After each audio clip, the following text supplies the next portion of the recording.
Hi, I'm Brad. What's your name? Chris. Awesome, hop in. Okay, so the first time that you ride with an Uber, if it is your first time and you're not too comfortable using it, you just don't know the etiquette or anything like that, the basic way it goes down is the driver shows up, you'll receive a message on your phone, you walk out to the car, you can sit in my car, you can sit in the front or back, it doesn't matter to me. Most drivers are the same. They might prefer you to sit in the back, it really doesn't matter. Most people are more comfortable sitting in the back anyway.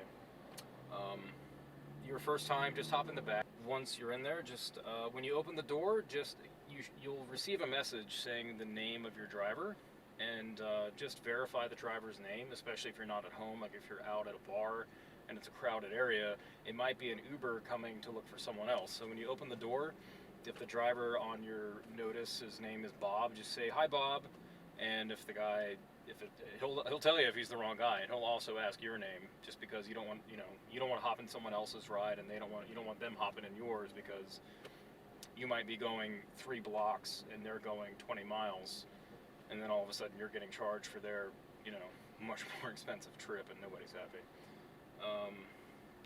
So yeah, just make sure that you have the right guy. And once you're in the car, just know that the car is pretty much yours. He's just driving it. No one minds that if you ask to adjust the radio, if they have the capability for an aux cord, which most cars do, you can play your own music, that's totally fine. Ask them to adjust the temperature. Ask them to take any route you want to your destination. If you know a faster way than their GPS, feel free to tell them. There's another difference between Uber and cab companies. Is that most cab drivers are not happy when you tell them where to go. I mean, some of them might be, every individual is different, but in my experience, they get a little surly when you ask them to go a different route that they're not comfortable with. And also, another great thing is you never have to worry about an Uber driver taking you on a longer route, intending to charge you more, because you are charged per mile. Because you will receive a map before the trip starts showing the exact route that Uber recommends to take. And if they deviate from that without you asking them, then there's a problem, and you can contact Uber and they'll reimburse you and deal with the driver however they see fit. Once you reach your destination, you can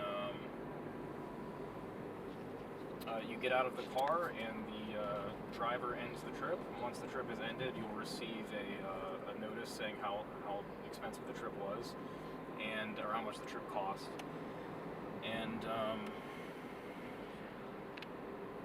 then within a few minutes, you'll receive an email receipt with a link to rate the driver, and he'll rate you simultaneously. But you don't have to worry about that. He's doing that on his own. Once you're done, you rate the driver, and basically one of the great things about Uber is there's no cash involved whatsoever.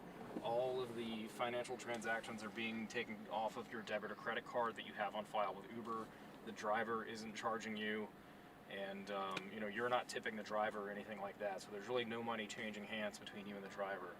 So you don't have to worry about tipping or anything like that. That's one of the great things about Uber. There's not that uncomfortable moment where you don't really know what to tip or anything. The Uber drivers, on average, are paid much better than a cab driver. They're paid a decent living wage, so you don't have to worry about giving them extra money just for doing what they already do. If you are uncomfortable not tipping someone and you just have to do it, that's not a big deal. They will accept them. They'll probably refuse you the first time, but if you just have to do it, and you won't be comfortable unless you do, they're not going to fight you. I'm sure they'd be happy to receive a tip. But yeah, I'd never expect a tip. Uber drivers don't expect them, and when they're offered, they generally refuse the first time. So I would recommend that you don't call or hail your Uber driver on the app until you're ready to go. The thing is, you don't know exactly how far away most of them are.